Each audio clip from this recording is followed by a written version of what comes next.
Hai Capricorn, selamat datang di channel Mama Kia Tarot. Di sini saya akan membacakan tentang asmara kamu ya. Ini tentang yang hidupnya nelangsa karena sudah meninggalkan kamu. 18 Januari 2025 ya. Saya ingatkan, tetap teguhkan kepercayaan kamu kepada Tuhan Sang Pencipta kamu. Energi nanti ini hanya sebagai misteri kehidupan untuk menyertai langkah hidupmu. Semoga kalian bijak menyikapi pembacaan ini. Jangan lupa like, komen, dan subscribe jika pembacaan ini bermanfaat bagi kamu. Bagi kalian yang ingin dibantu dalam hal karir, pekerjaan, asmara, atau apapun itu, bisa hubungi nomor kontak yang ada di kolom description ya. Saya mulai.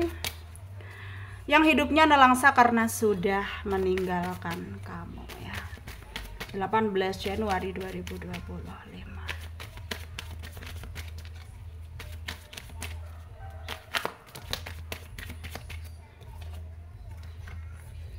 Ada 10 of Swords, 7 of Swords, Princess of Swords ya, Knight of Swords, 7 of Cups, 2 of Pentacle, 3 of Wands, the Star ya. Under the deck ada Justice. Ada energi dari Aquarius, Libra, Gemini. Ada Pisces, Cancer, Scorpio, Leo, Aries, Sagittarius ya. Yang kenceng ada Aquarius, ada Pisces ya, ada Virgo, Libra, Leo, Gemini, Capricorn ya, kenceng. Kita mulai bahas.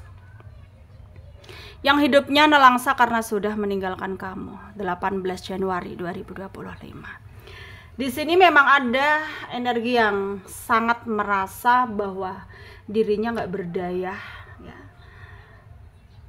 dengan apa yang dia alami sekarang gitu.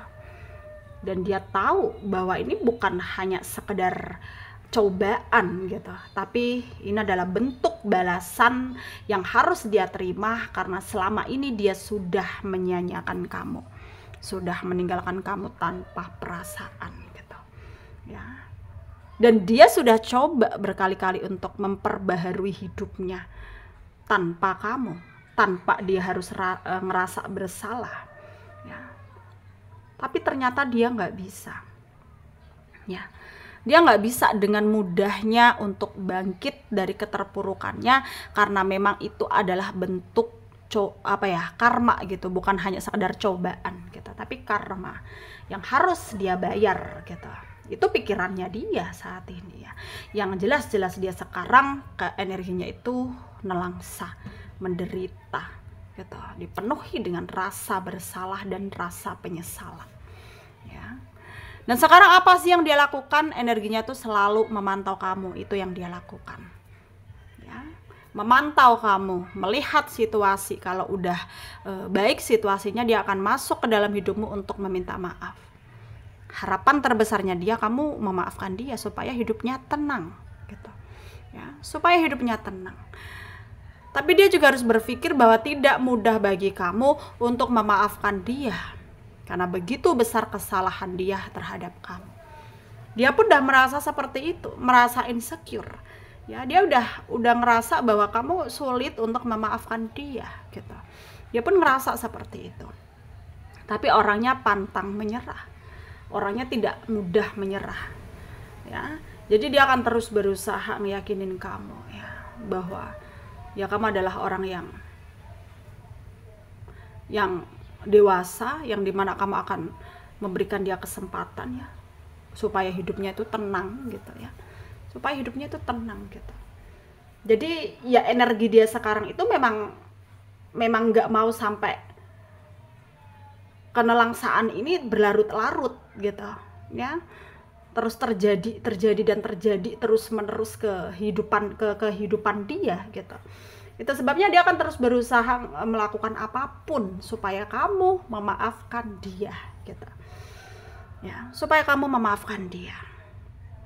Dan mungkin memang berat ya bagi dia untuk menerima itu ya, berat sekali gitu ya. Tapi ya harus bagaimana lagi ya, dia nggak bisa memungkiri, dia juga nggak bisa melakukan apa-apa ya, dia juga nggak bisa dengan mudahnya mungkin terlihat baik-baik saja, kalau pada kenyataannya dia dalam keadaan yang nggak baik-baik saja gitu ya. Dia dalam keadaan yang nggak baik-baik saja sekarang.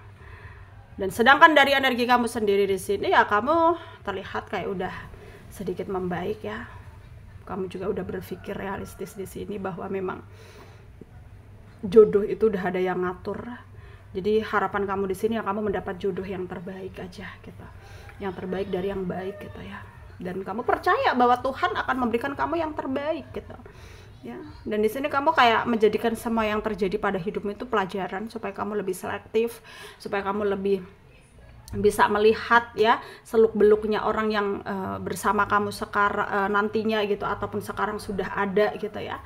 Dan energimu juga kayak nggak lepas dari pertimbangan gitu, dan itu udah cukup positif dan bagus sekali ya pergerakan yang kamu lakukan, karena ya kamu udah cukup menjadikan semua yang terjadi dalam hidupmu itu adalah pelajaran hidup buat kamu gitu ya. Dan hal itu nggak ada salahnya, batas kewajaran gitu ya, nggak ada salahnya. Dan mungkin memang banyak hal juga yang harus kamu jangan abaikan ya, tentang banyaknya orang yang mungkin sangat membuat kamu menderita juga.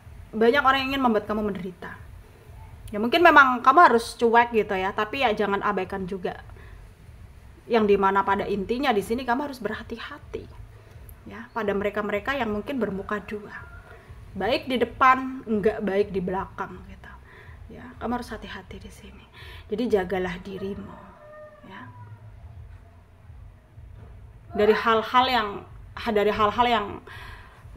yang pada akhirnya akan membuat kamu apa ya, dari hal-hal yang pada akhirnya membuat kamu akan menderita gitu. Jadi di sini ya jalani saja ya, hadapi saja, semuanya pasti akan baik-baik saja dengan berjalannya waktu gitu ya. Jadi ya cobalah berpikir apa adanya saja sekarang ya, dan nggak perlu ragu lagi, nggak perlu berat lagi ya, nggak perlu gitu. Yang dimana ya kamu harus bisa ngeyakinin dirimu bahwa semua pasti bisa terkendalikan dengan baik ya. Dan semoga bermanfaat untuk kalian yang resonate. Yang tidak resonate jangan ambil pusing, jangan baper. Mungkin ini bukan energi kalian ya. Terima kasih dan sampai jumpa di video selanjutnya.